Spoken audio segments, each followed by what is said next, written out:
This video is about atoms. Everything in the universe is made of building blocks, little tiny particles. These little tiny particles that they are atoms. Now atoms themselves, these building blocks, they are made up of three smaller particles called subatomic particles. These subatomic particles are called protons, neutrons, and electrons. Now they live in different parts of the atom.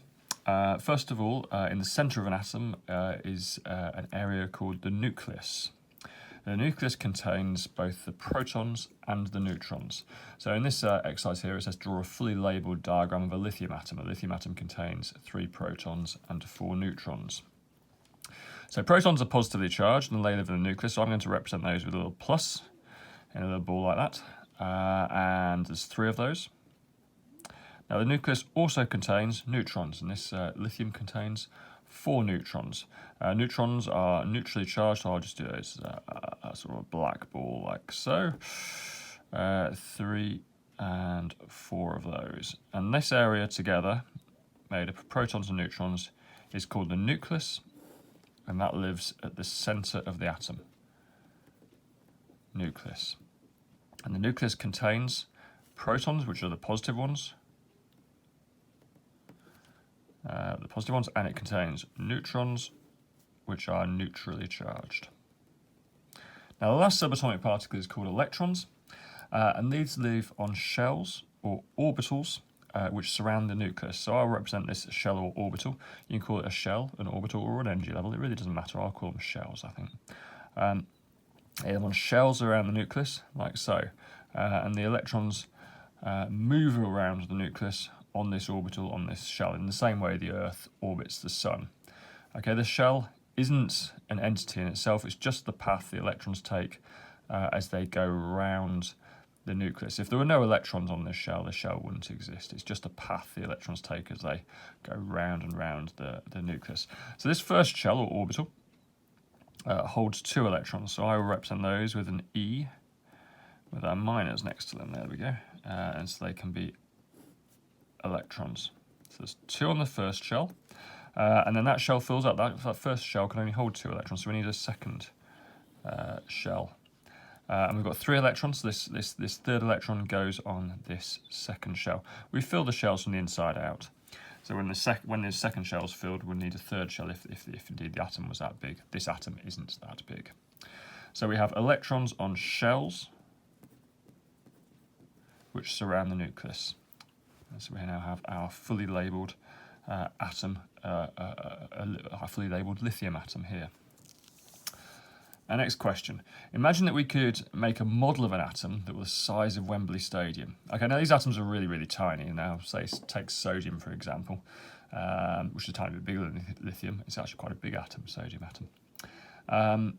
If we were to try and cover this full stop here with sodium atoms, we would actually need 4 billion of them, 4,000 million of these atoms to cover that one full stop if we had sodium. So atoms are really incredibly tiny.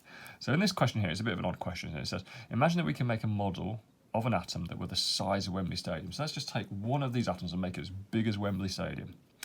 The question then says, how big would the nucleus be, this nucleus in the centre? Well, if you look at my diagram for an atom, the nucleus looks quite big.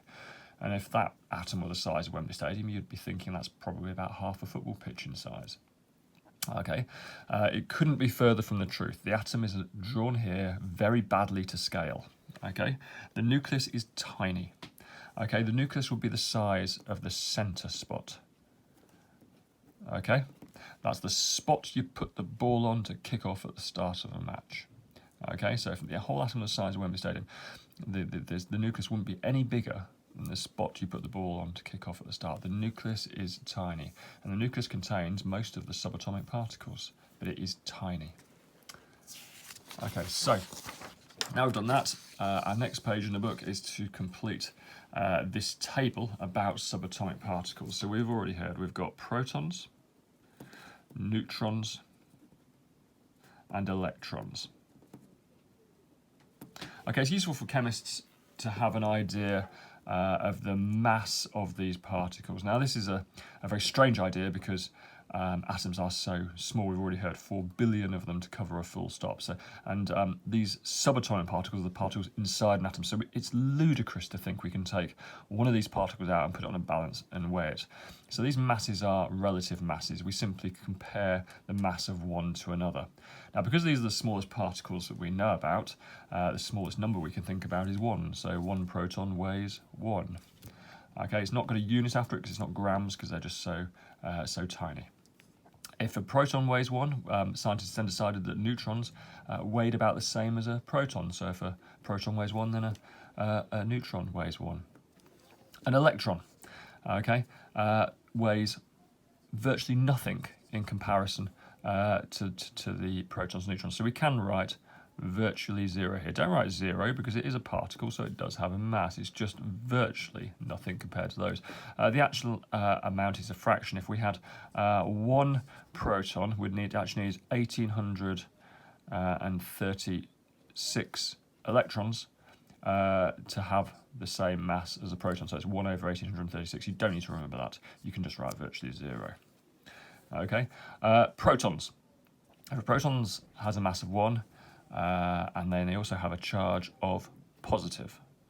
Okay, protons are positively charged. We heard a moment ago on the last page. Neutrons, mass 1, they have a charge of neutral. They are neutrally charged. They have no charge. They're not negative, they've got no charge. Electrons, virtually 0 mass, and they are negatively charged. So a proton has a 1 positive charge, an electron has a 1 negative charge, and neutrons are neutral. Position in the atom, well, we heard that a moment ago on the last page. Protons live in the nucleus, neutrons live on the nucleus, and electrons are on shells surrounding the nucleus.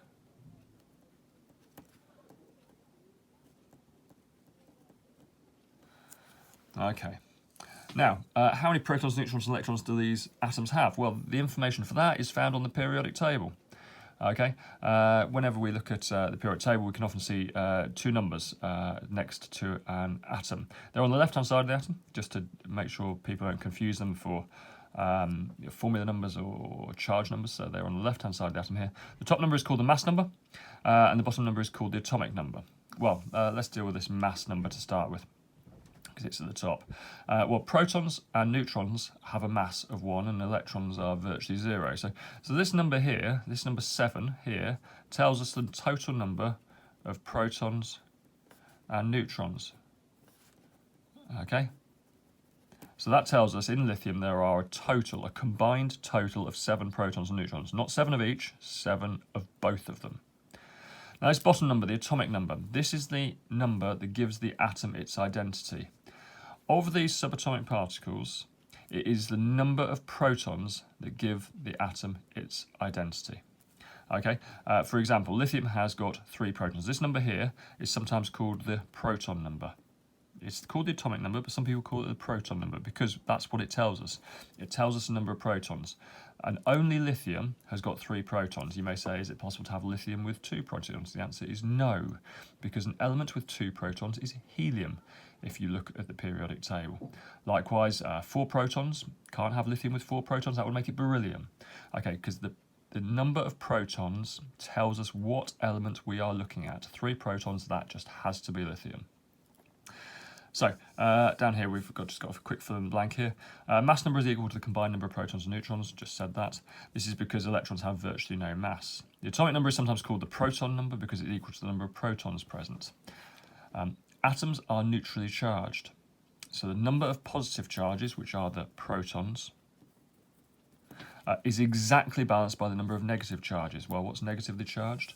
The electrons. The electrons are negatively charged. So when you have an element, this is important because, as we'll hear later, that atoms can gain and lose electrons to become compounds.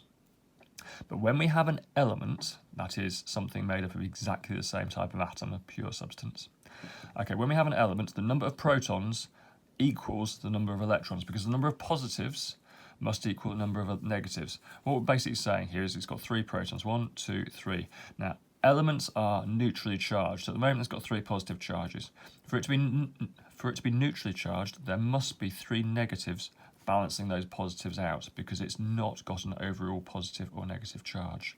And electrons are negative. So it has 3 protons, 3 positives. It must have 3 electrons, 3 negatives. So use the information above to calculate the number of protons, neutrons, and electrons present in lithium. That's this question. Use the information above to calculate the protons, neutrons, and electrons present in lithium. Okay, well, straight away, the atomic number 3 tells us there are 3 protons. Okay, the atomic number is sometimes called the proton number. If there's 3 protons, there's 3 positive charges. There must be 3 negative charges. That means there must be 3 electrons. Okay, now the neutrons. Okay, the top number tells us the combined number of protons and neutrons. Now there are 7 of those. 7 protons and neutrons. All right, we know there are 3 protons. So if we take the 3 protons away from the combined number of protons and neutrons, we get 7 minus 3 equals 4. There are 4 neutrons. Okay. The numbers of which subatomic particle are unique to atoms of a given element? It is the protons. The proton number gives the atom its identity. Why are the numbers of protons and electrons in an atom the same? They are the same because the number of positive charges must equal the number of negative charges. Atoms are neutrally charged. So protons are positive, electrons are negative. And that's the basics of the atom.